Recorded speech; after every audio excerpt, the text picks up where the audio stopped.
Hey there, athletic motion golfers. Shaun Webb here, and we're going to look at the swing of PGA Tour winner over the weekend, Jhonattan Vegas. And again, just give you one or two little key ideas that can help you with your swing. So, excuse me. Let's look at the setup first. Again, fairly just plain vanilla neutral setup.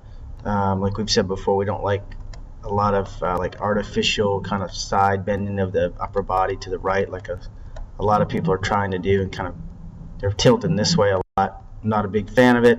I feel like it puts you in a disadvantaged position before you even take the club away and starts affecting the motion of the club. So let's go ahead and just set up to the ball like an athlete.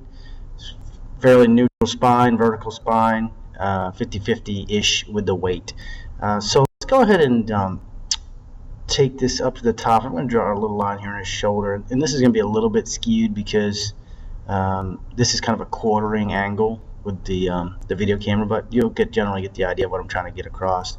So Johnny's going to go up to the top of the swing here, and here's a key spot I want to look at. Now obviously he's already shifting pressure left, but let's just stop it for a moment in time and take a look.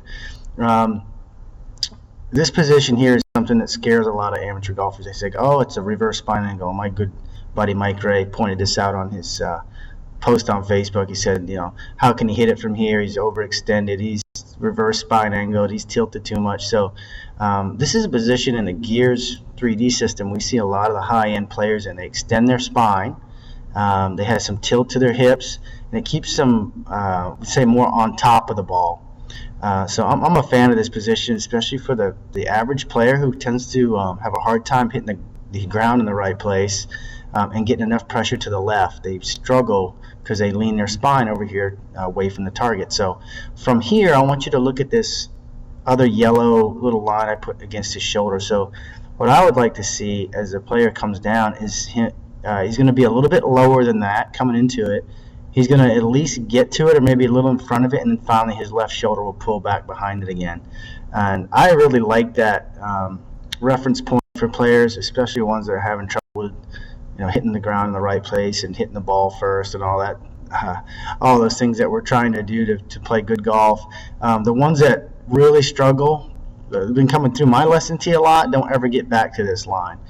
You may get some that overlean left, but a lot of the players I've been getting lately, they're really stuck on this idea of staying behind the ball because that's what they've read in magazines and that's what they've been taught. So I think this idea may help you.